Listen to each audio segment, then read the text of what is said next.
Tyler, wala kang bala kumain? Sayang lang yung food na pinagawa ni Mama. Tapos di mo kakainin. Oh, buti pa si Miley. Finish na. Si Lucky din. Finish na. Oh, good boy yan, oh. Diba, Miley?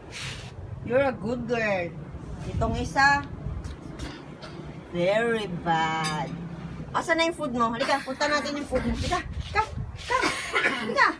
Bibigay ko na yan sa dugi-dugi. Tyler.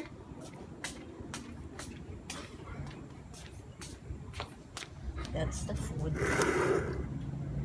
Ganyan parati ang scenario every morning. Pare-pare sila ng food pero nag-inarte siya. Every morning. Tyler?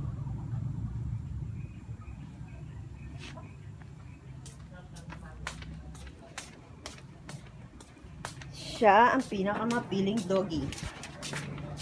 Bakit ganyan? Bakit ganyan? Ang daming asong nagugutom. Ikaw mag-arty-arty ka lang. Bigay ko na lang sa dugi-dugi sa labas, ha? 40. Huwag ka na lang mag-eat. Ang daming arte. Bigay ko na lang sa dugi-dugi, ha? Daming arts.